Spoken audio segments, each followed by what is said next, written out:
Molecular docking. What is the goal of molecular docking? It means to find the how well a ligand fits into the active site. ఒక active site తీసుకుంటే ligand అది ఎట్లా bind అవుతుంది అని తెలుసుకోవచ్చు అనమాట. Of a receptor, ఒక రిసెప్టార్కి కానీ లేదా to estimate the binding efficiency. ఒక రిసెప్టార్ తీసుకున్నా దాని బైండింగ్ ఎఫిషియన్సీ, ఒక డ్రగ్ బైండింగ్ ఎఫిషియన్సీ తెలుస్తుంది అనమాట. ఎంత మంచిగా బైండ్ అవుతుంది, దాని ఎఫిషియన్సీ ఎంత, దాని ఇంటరాక్షన్ స్ట్రెంత్ ఎంత అని తెలుస్తుంది.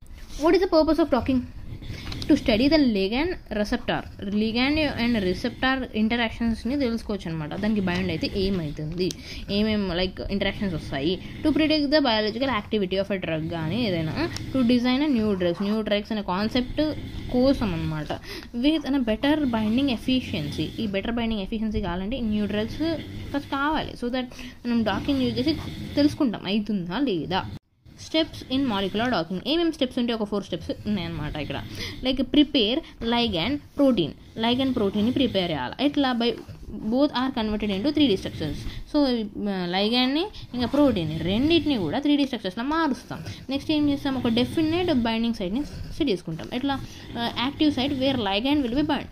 అంటే లైగాండ్ వచ్చి ఎక్కడ బైండ్ అవుతుంది, అంటే డ్రగ్ వచ్చి ఎక్కడ బైండ్ అవుతుందో మనం ఒక డిఫైనైట్ మనం సెలెక్ట్ చేసుకుంటాం అనమాట. నెక్స్ట్ డాకింగ్ స్టిమ్యులేషన్ అంటే the computer tries to various orientation of a ligand inside a binding site. మనం సెలెక్ట్ చేసుకోండి మనం ఇక్కడ వస్తే ఏమవుతుంది, ఇక్కడ వస్తే ఏమవుతుంది, లైక్ ఇక్కడ మనం ఇది ఒక బైండింగ్ ఇట్లా ఉన్నదనుకోండి, ఇది ఒక బైండింగ్ సైట్, లైక్ ఇక్కడ వస్తే ఏమవుతుంది, మనం ఎక్కడ వస్తే ఏమవుతుంది, ఎక్కడ ఎట్లా వచ్చినా ఏమవుతుంది అనేది మనం సెలెక్ట్ చేసుకున్నాం. లైక్ డ్రగ్ వస్తే ఇక్కడ బైండ్ అయితే ఏమవుతుంది, ఇక్కడ బైండ్ అయితే ఏమవుతుంది, లైక్ వీ విల్ సీ అనమాట. డాకింగ్ స్టిమ్యులేషన్లో మనం కంప్యూటరైజ్డ్ టెక్నిక్స్ వాడి లైగాండ్ వచ్చి బైండ్ అయితే కొన్ని బైండింగ్ సైట్లో బైండ్ అయితే ఏమవుతుంది మనం సెలెక్ట్ చేసుకున్నాం. బైండింగ్ సైట్ ఊహించుకుంటే.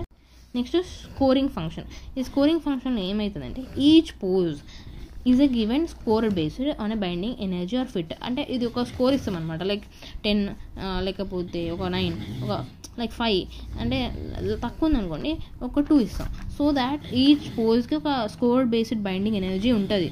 అంటే కొన్నిటికి ఎక్కువ దానికి ఎక్కువ ఇచ్చుకుంటాం ఎనర్జీ ఫిట్ కానీ అలా. సో మంచిగా కరెక్ట్గా ఫిట్ అయింది, ఎక్కువ లైక్ యాక్టివిటీ ఎక్కువ ఉంది అనుకోండి దానికి ఎక్కువ పాయింట్స్ ఇస్తాం, అంటే దాన్ని స్కోర్ ఇస్తాం అనమాట. So that we can.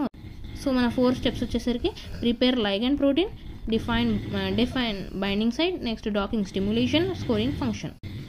Okay, ఇవన్నీ మన బేసిక్ ప్రిన్సిపల్ చూస్తే docking stimulates the binding process between ligand and receptor using the ఆల్గరిథమ్స్ని యూజ్ చేసి ర్యాంక్స్ ప్రాసెస్ చేస్తుంది బేస్డ్ ఆన్ హౌ స్టేబుల్, అంటే ఎంత స్టేబుల్ ఉంది, ఎంత స్ట్రాంగ్ ఉంది, ఇంటరాక్షన్స్ ఎలా ఉన్నాయని దాన్ని బట్టి మనం ఈ బేసిక్ ప్రిన్సిపల్ ఏంటంటే docking stimulates the binding of